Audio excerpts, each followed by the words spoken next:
So I'm sitting here drinking my morning coffee and I get an ad pop up and it says, get psychiatric medications online in 15 minutes or less.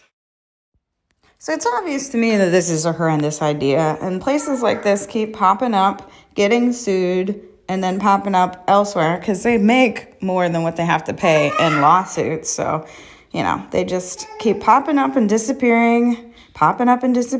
So I decided that I would do a little compare and contrast. PLLC versus pill meal. So we're going to talk about pill meal, as my daughter would call it.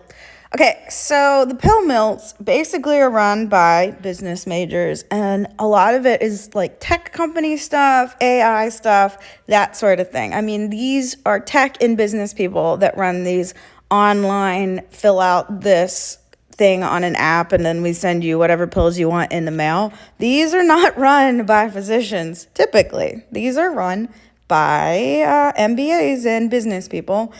Improved Life PLLC and small clinics like my own are usually run by highly educated people and people with medical degrees. So personally, I would rather have my medical treatment from a facility that is run by a medical professional and not by a facility run by a tech company. The second thing here is that what they do is they just kind of have a 5-point checklist. I mean, they're always bragging about how quickly they could get everything done. So they're just like, are you sad? Are you anxious? Okay, check, you're good to go. We're going to send you these pills.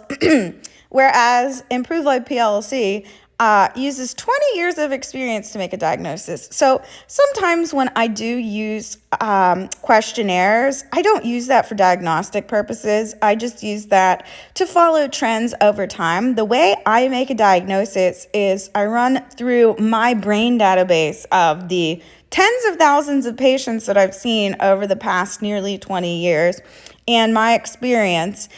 Just some examples. Say that somebody's filling out a questionnaire about, do you have racing thoughts? And then they check yes. But I actually say, okay, are your racing thoughts like, oh my goodness, I'm going to steal my neighbor's car and then I'm going to drive out to Vegas and then sell the car and then use that money to go gambling? Because those are manic racing thoughts. But the other thing would be, are you up at night and you think I need to make salad for the next day? Do I have enough oil and vinegar for the salad? Oh no, when was the last time I had the oil checked in my car? Those are anxious racing thoughts. So there's a lot that really goes into making a psychiatric diagnosis that a checkbox or questionnaire doesn't get into. And personally, I would want somebody to actually use their mind to make a diagnosis and their experience rather than, oh, look, we checked off 5 boxes. That must mean that you have such and such diagnosis.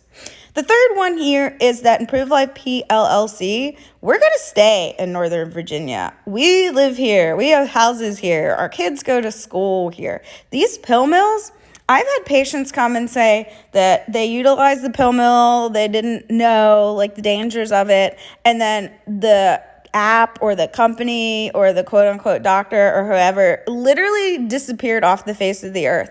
Because I've said, like, can you get records? And they're like, I don't even know how. I call the company and the phone lines are disconnected. The app doesn't work anymore. I Googled the name of the person that I was talking to and I can't even find them. These pill mills will pop up and completely vanish. I've seen it happen so many times. Improved Life PLLC is not vanishing. We have a physical location. None of us are going anywhere.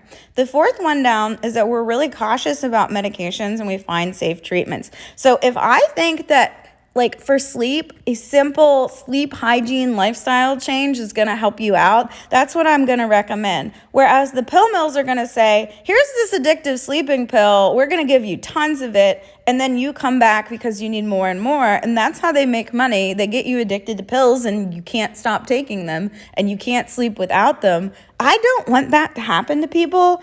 If it's something as simple as changing the blue light filter on your phone so that it's in night mode so that your phone looks a little orange, that'll help you to fall asleep better, I'm going to tell you to do that rather than say, okay, here's this addictive sleeping pill that I'm going to start you on. It's like giving an 11-year-old cigarettes. Like, no, I'm not going to start people on addictive things, whereas the pill mills want people to be on addictive things because that's how they make money. And then finally, you're going to have a genuine patient-physician relationship. I care about my patients.